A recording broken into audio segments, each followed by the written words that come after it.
A lo largo del tiempo se han tenido distintas las concepciones de las diferencias individuales, actitudes hacia la discapacidad. Se han reflejado en la eliminación y rechazo social. Se pasó a la sobreprotección y la segregación, para finalmente aceptar su participación en diferentes contextos sociales, familia, escuela, trabajo, clubs.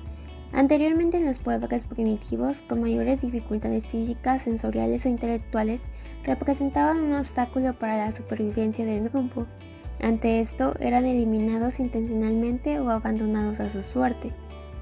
En lugar de ser eliminados, en otros casos, eran elegidos para ceremonias y rituales, ya que se les atribuían facultades divinas y eran consideradas protegidas de los dioses, llegando incluso a ser adoradas, o bien se les relacionaba con poderes demoníacos, y entonces eran consideradas malditas de los dioses. En lo educativo se les consideraban a las personas con discapacidad incapaces de aprender. En la Edad Media, la influencia de la Iglesia cristiana actuaron con los valores cristianos de respeto, condenando al infanticidio. Producto de ello fue la creación de hospitales y casas para alojarlos, dándoles protección.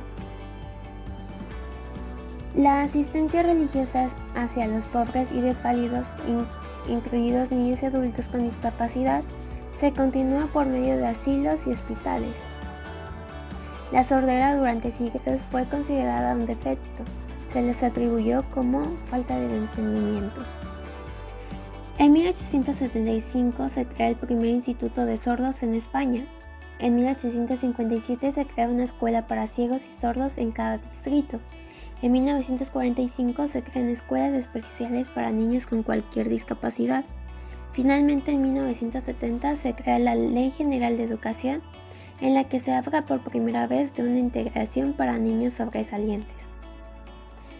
Anteriormente, durante el siglo XIX, se admitían a los niños con algunas discapacidades, incluso intelectual, pero debían estudiar en internados, separados de su familia y de su comunidad, conocida como la era de las instituciones. Esta idea no fue compartida. Algunos pensadores defendían la creación de escuelas especiales. En Inglaterra, en el siglo XIX, se formó las instituciones para especializarse en cada una de las discapacidades, y al mismo tiempo en nuestro país se trataba de dar respuesta a las necesidades educativas con la creación en 1867 de la Escuela Nacional para Sordos y 3 años más tarde de la Escuela Nacional de Ciegos. Desde principios del siglo XX hasta la década de los 70, dominó lo psicométrico y organicista, por lo que se desarrolló pruebas e instrumentos de evaluación y una atención especializada, así como educación distinta de la escuela común.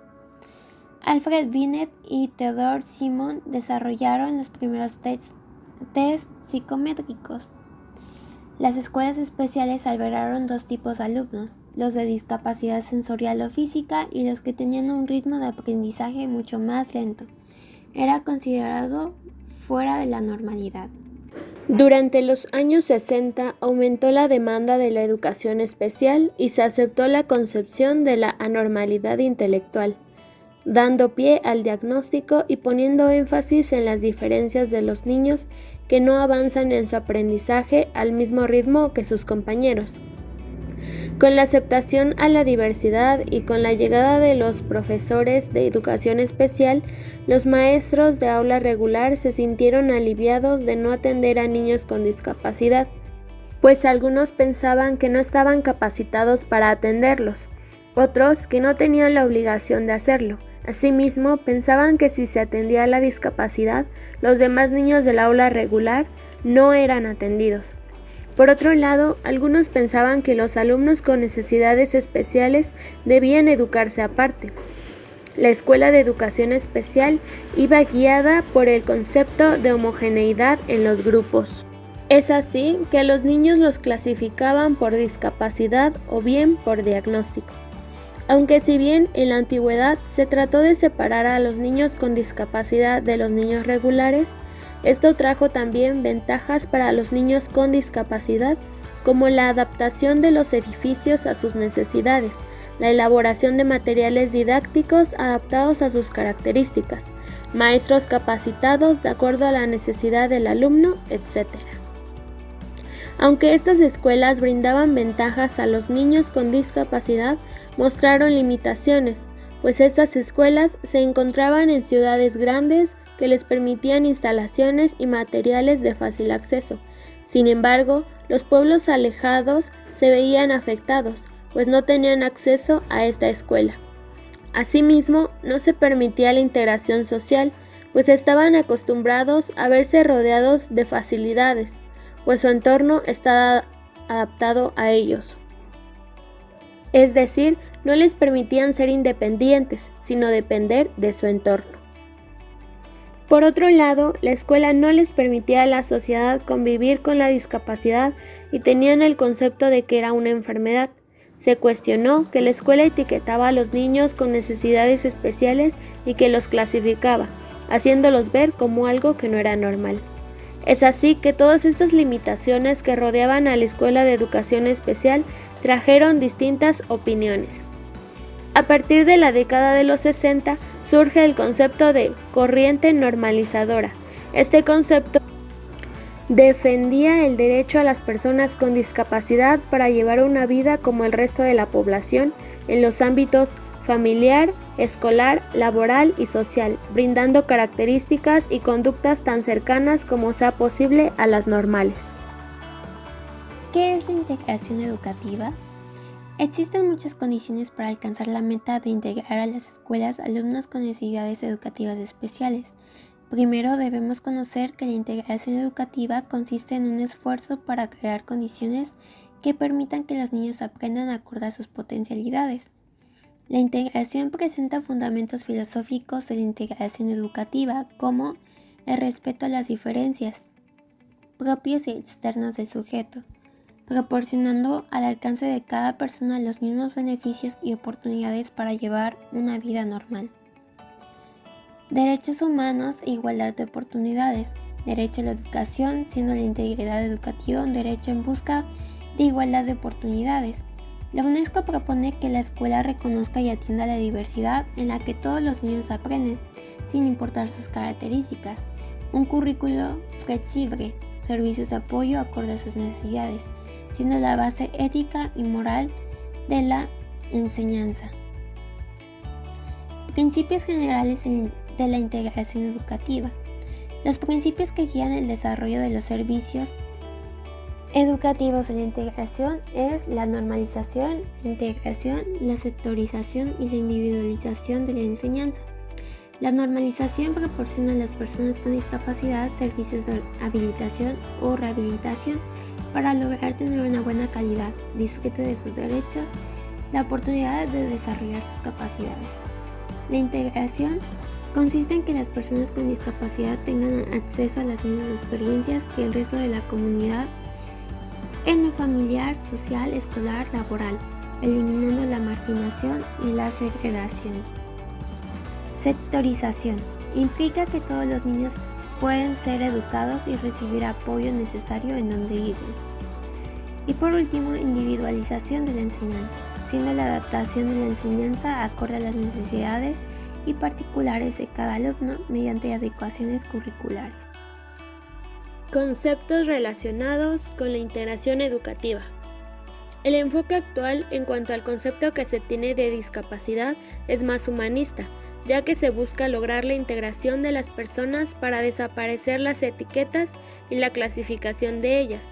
Actualmente se trata de erradicar los conceptos discriminatorios hacia las personas con discapacidad, para ya no referirnos a ellos por su discapacidad como el ciego o el sordo, sino referirnos a ellos como seres humanos con los mismos derechos que tiene una persona sin discapacidad. Otra visión que se tiene es que la sociedad cambie de actitud ante las personas, dejando de considerarlas como anormales. En 1980 se hizo una clasificación de 3 niveles: deficiencia, discapacidad y minusvalía.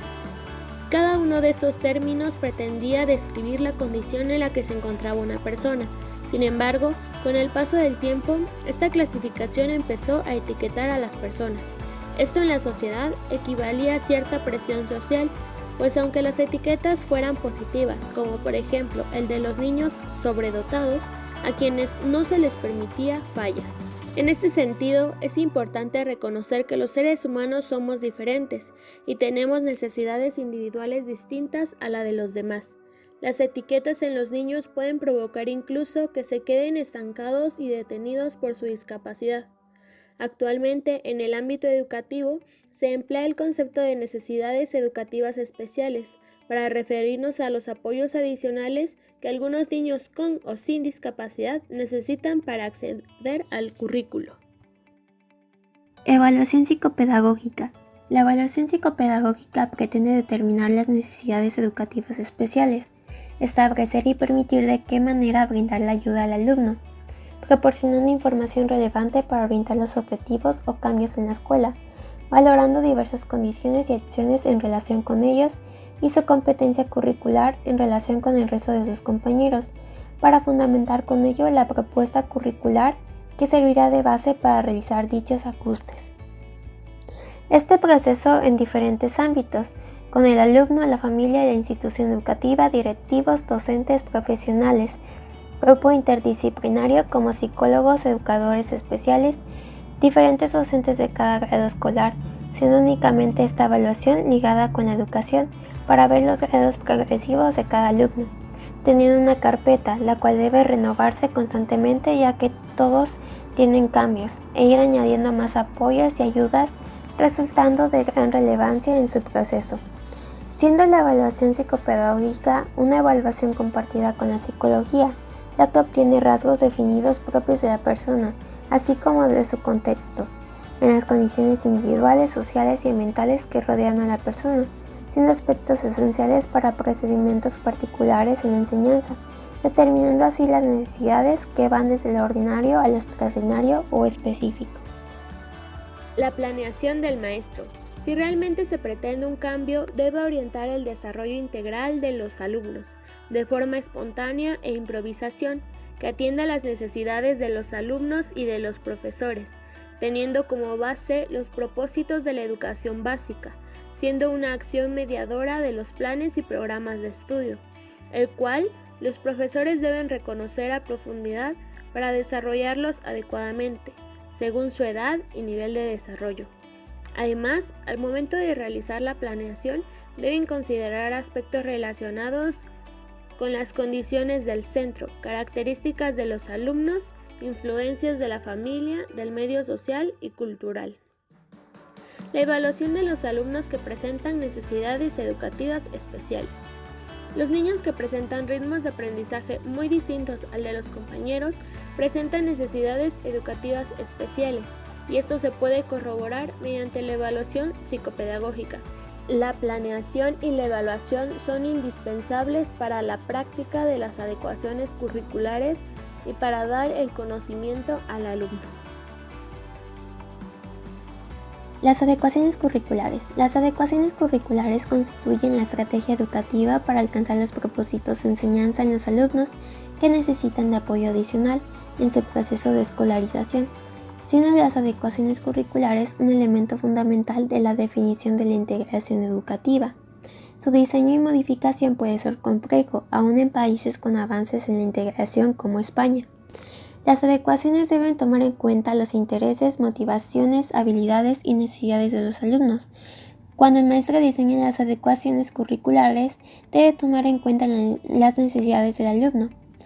Los criterios a considerar en el diseño de las adecuaciones son criterio de compensación, de autonomía, probabilidad de adquisición, sociabilidad, significación, variabilidad, preferencias personales, adecuación a la edad cronológica, transferencia a criterio de ampliación de ámbitos. Las características del alumno definen cuáles criterios debe considerar el maestro, apoyándose del personal de educación especial, así como de los padres.